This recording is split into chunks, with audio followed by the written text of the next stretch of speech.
Bismillahirrahmanirrahim. Assalamualaikum warahmatullahi wabarakatuh. Innal hamdalillah nahmaduhu wa nasta'inuhu wa nastaghfiruh wa na'udzu billahi min shururi anfusina wa min sayyiati a'malina. May yahdihillahu fala mudhillalah wa may yudlil fala hadiyalah. Asyhadu an la ilaha illallah wahdahu la syarikalah wa asyhadu anna Muhammadan abduhu wa rasuluh la nabiyya ba'dah. Allahumma sholli ala Muhammad wa ala alihi wa ashabihi wa man tabi'ahum bi ihsanin ila yaumiddin, amma ba'd. Para peserta kuliah ekonomi Islam yang insyaallah dirahmati Allah Subhanahu wa taala, kita akan melanjutkan pelajaran kita tentang asal usul ekonomi, yang mana telah dibahas sebelumnya bahwa ekonomi secara asasi itu sebetulnya adalah bagaimana upaya, kegiatan, atau proses pemenuhan kebutuhan manusia yang terdiri dari kegiatan produksi, distribusi, dan konsumsi. Dengan gambaran sederhana yang telah dipelajari sebelumnya, kalau kita bisa memahami dengan baik dan berpegang pada konsep-konsep dasar ini, insya Allah untuk perkembangan selanjutnya dalam mempelajari ilmu ekonomi ini, kita akan melihat nantinya perbedaan-perbedaan yang cukup signifikan ya, karena perkembangan ilmu ekonomi yang sudah sedemikian rupa sehingga banyak hal yang nanti kita akan lihat adanya perbedaan-perbedaan. Dengan memahami bahwa konsep asasi yang telah dipelajari, kita dapat mengetahui di mana nanti ada penyimpangan, di mana ada problem itu muncul, dan apa saja yang mungkin bisa menjadi solusi, dan lain sebagainya. Pada kesempatan sesi kali ini, kita akan coba membahas tentang salah satu konsep ya, yang dalam ekonomi makro disebut dengan kebijakan fiskal, atau kita sebut sebagai ekonomi fiskal. Ekonomi, sebagaimana telah dijelaskan, bahwa ia adalah kegiatan yang dilakukan oleh sebuah rumah tangga. Sebuah rumah tangga telah kita ulas sebelumnya bahwasanya satu-satunya lembaga yang menjadi pelaku dalam kegiatan ekonomi adalah lembaga yang dikenal dengan istilah keluarga. Keluarga adalah unit satu-satunya yang melakukan kegiatan ekonomi.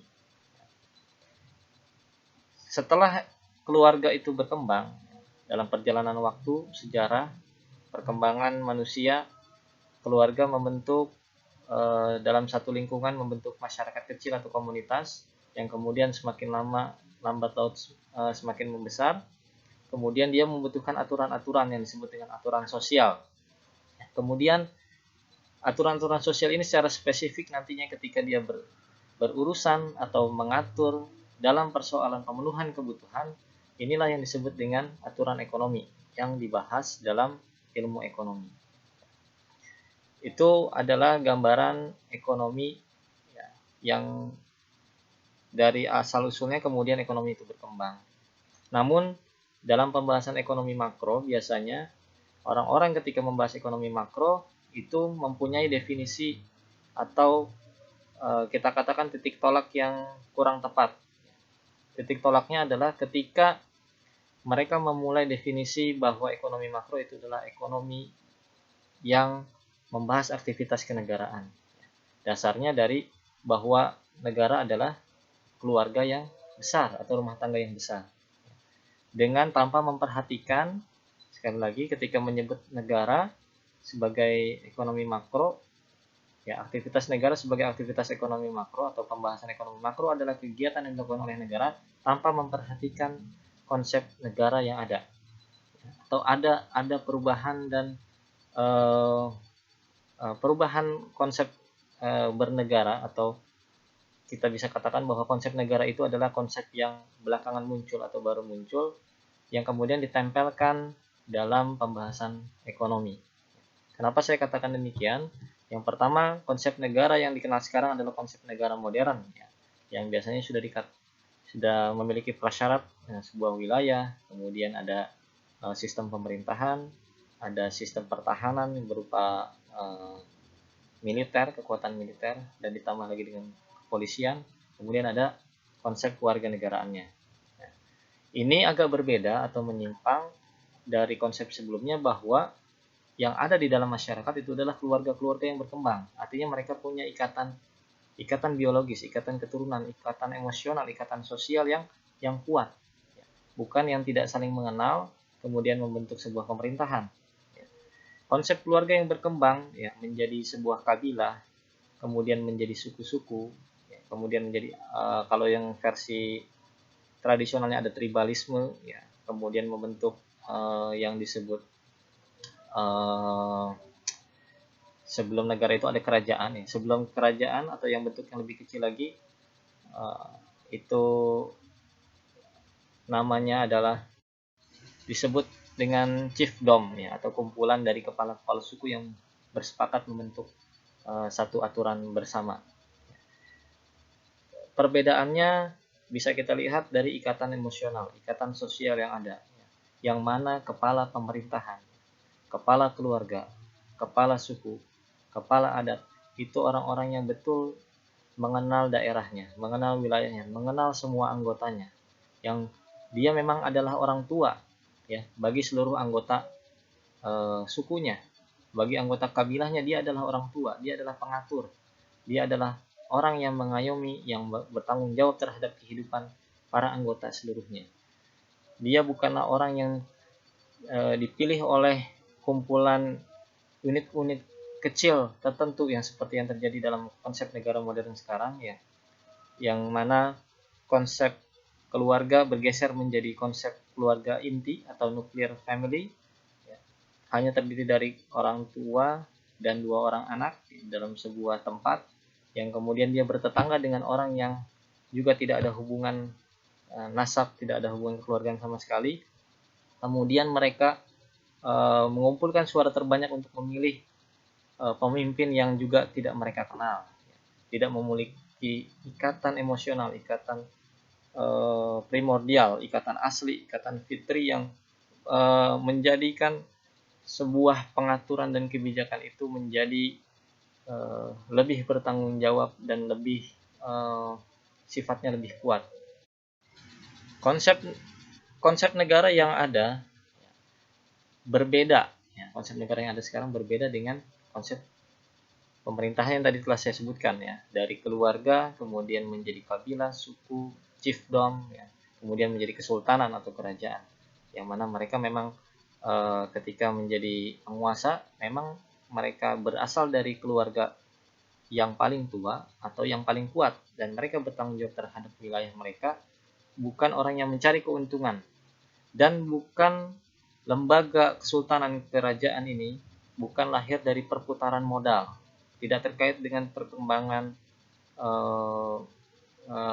industri dan lain sebagainya. Nanti kita lihat ada irisan-irisan yang ya tidak mungkin dijelaskan di awal sesi ini.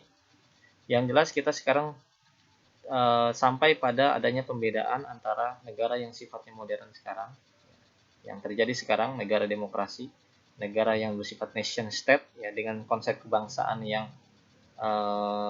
dilahirkan dalam wacana tertentu, dengan negara yang sifatnya tradisional, yang kita sebut kerajaan atau kesultanan, yang memiliki akar, ya, keturunan dan sejarah yang jelas, memiliki ikatan emosional, ikatan batin, ikatan sosial yang kuat. Dari sini konsep ekonomi, ya, atau pengaturan terhadap pemenuhan kebutuhan, ya, dimana kalau yang secara sederhana kepala suku itu bertanggung jawab terhadap apa yang terjadi, terhadap kelaparan yang menimpa suku mereka, terhadap kelaparan, kesusahan, kekeringan yang menimpa kabilah-kabilah mereka, dia bertanggung jawab penuh. Dia yang mengatur berapa orang pemuda yang harus pergi berburu mencari binatang buruan, berapa keluarga, berapa para ibu yang harus memproduksi kain-kain yang untuk dijual keluar wilayah untuk dipertukarkan dengan kebutuhan lainnya, ya. Berapa pemuda atau berapa lelaki yang harus menjadi penjaga kampung, menjadi kesatria yang siap menjaga, membela wilayah mereka dan melindungi para anggota mereka. Dari sini kalau kita pahami bahwa pengaturan itu sifatnya memang memiliki ikatan, lahir dari ikatan tertentu, ya, dari kelahiran, dari yang kita sebut dengan jalur biologis. Ya. Kemudian juga pengaturannya yang pertama sebagai ciri khas, nanti kita akan bahas lebih lanjut. Ciri khasnya adalah tidak adanya transaksi ekonomi yang bersifat komersial. Dalam bahasa ekonomi sekarang disebut transaksi komersial, atau tidak adanya di dalam lingkungan mereka tidak adanya transaksi perdagangan, tidak adanya uang yang beredar di antara mereka. Karena konsep asal keluarga adalah pemenuhan kebutuhan adalah tanggung jawab bersama, dan tidak ada dari mereka yang memerlukan pinjaman, tidak ada di antara mereka yang perlu alat tukar tertentu, ya.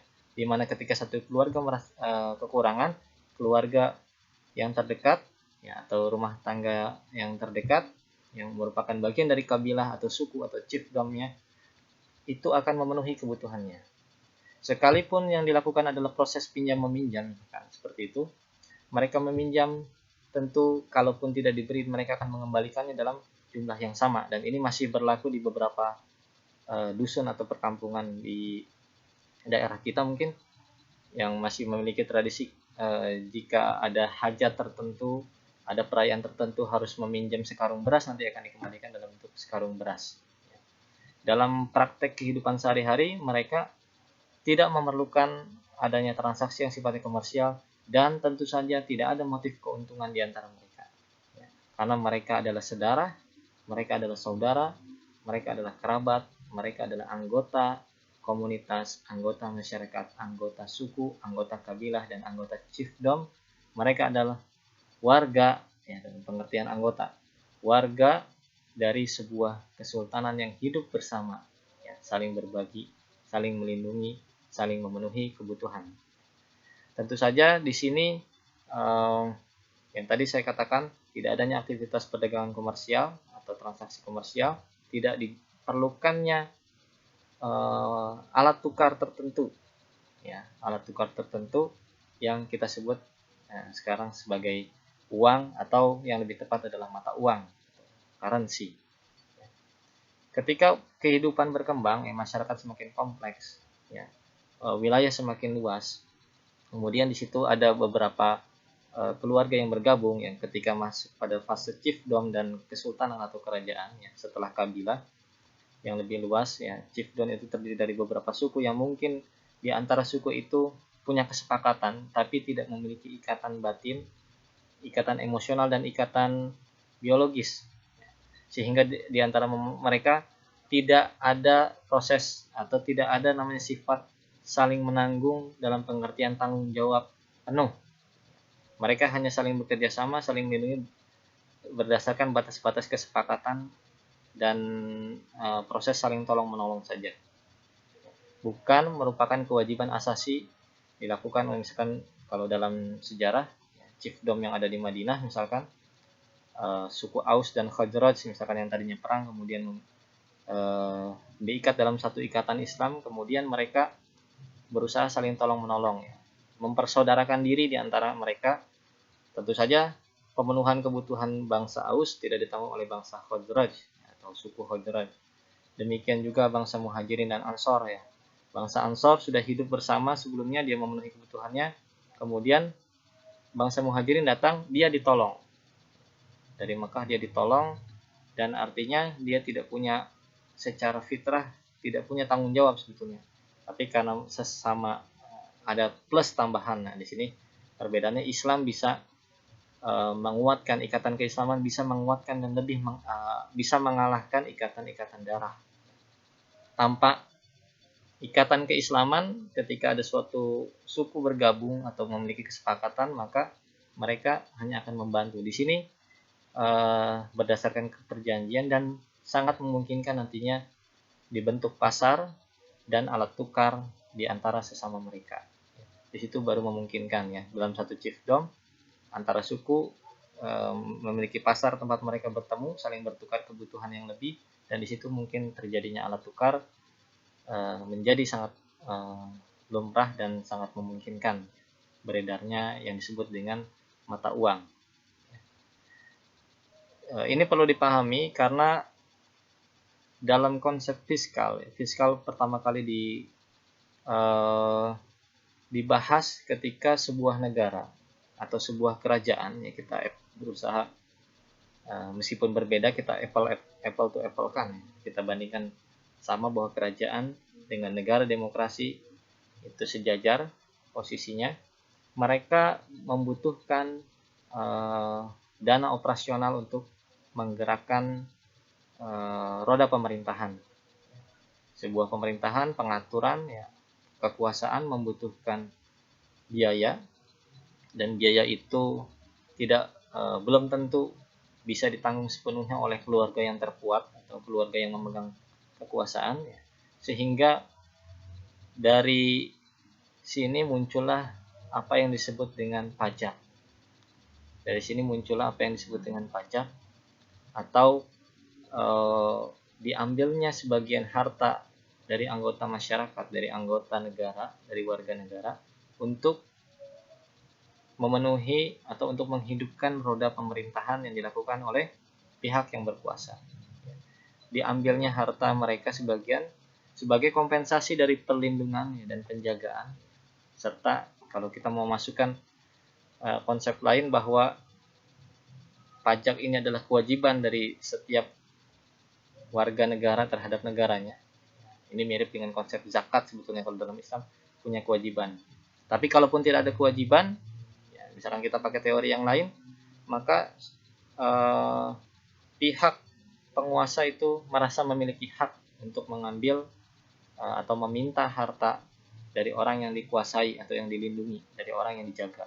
Dengan catatan, ketika mereka diambil pajaknya, diambil hartanya, maka pihak penguasa ini harus melindungi mereka betul-betul, ya, dari serangan orang-orang luar, ya, dari kalau mereka bijaksana dan memang mengatur dengan baik, tentu saja misalkan termasuk dari bencana kelaparan, misalkan kebanjiran dan lain sebagainya. Intinya adalah untuk pengaturan, ya. Adanya fiskal ini adalah pengaturan. Dan ini agak berbeda. Nanti kita akan melihat bagaimana sebetulnya bukan hanya konsep negara yang berubah, tapi konsep alat tukar juga berubah. Makanya nanti ada yang disebut dengan kebijakan moneter dalam ekonomi yang modern sekarang. Dalam sejarahnya kita tidak menemukan konsep moneter. Bahkan dalam fase ekonomi klasik, nanti mungkin ada bahan yang bisa dibagi di sini bahwa ada beberapa fase yang biasa disebut dengan mazhab atau pemikiran ekonomi. Ya. Sebelum adanya gagasan monetarisme, sebelum adanya gagasan untuk membuat sistem moneter, ya, dengan menciptakan money creation, menciptakan uang tertentu, ya, atau membuat currency yang ditetapkan oleh lembaga tertentu, maka sebelumnya alat tukar yang ada adalah beredar di masyarakat, sehingga masing-masing orang itu sebetulnya memiliki harta real, ya, atau uang yang ada di antara mereka. Nah, pemerintahan atau penguasa yang ada itu mengambil harta, ya, karena mereka kekurangan atau karena kompensasi atas penjagaan yang sebetulnya mereka itu terikat dengan perjanjian. Ya. Kalau dalam Islam yang terikat dengan perjanjian itu yang diambil jizyahnya, mereka dilindungi, dijaga, ya, diatur, diambil jizyahnya dari orang-orang non-Muslim. Orang Islam tidak diambil karena untuk menghinakan atau mengambil kompensasi dan lain sebagainya. Ya. Kalau orang Islam diambil zakatnya, zakat itu sudah kewajiban asasi yang ada di dalam diri mereka yang setiap Muslim yang meyakininya. Jadi agak berbeda, ya. Kalau orang kafir yang dilindungi dalam kekuasaan Islam, mereka tidak meyakini bahwa mereka punya kewajiban jizyah secara asasi menurut agama mereka, tapi sebagai bentuk ketundukan, sebagai bentuk kontrak dan kompensasi yang dilakukan terhadap penguasa yang berlainan agama dengan mereka, maka mereka membayar jizyah atau diminta jizyahnya. Jadi agak berbeda gini. Nah, konsep pajak sendiri sebenarnya tadi kalau dia berdasarkan dari keluarga, langsung keluarga, sebetulnya lahirnya bukan permintaan, ya, tapi lahir dari kesadaran bahwa anggota masyarakat itu perlu menyumbang atau membantu, ya, memberikan upeti sebagai penghormatan untuk para penguasa yang telah menjaga dan melindungi mereka. Tapi kalau mereka tidak punya ikatan, tentu saja karena proses roda pemerintahan harus berputar, maka para raja lah ini, para penguasa inilah yang mengambil dengan paksa atau merampas harta-harta dari penduduk, ya, yang menjadi warga dari kerajaan untuk menjaga stabilitas. Jadi yang disebut dengan ekonomi fiskal adalah bagaimana sebuah pengaturan, ya, yang besar, ya, dalam skala yang makro, skala kerajaan atau skala negara modern, dengan mengatur bagaimana pemasukan dan pengeluaran pemerintah atau penguasa. Jadi ada yang disebut istilah sekarang pendapatan negara dan pengeluaran negara. Pendapatannya berasal dari apa tadi? Dari pajak, ya, secara inti.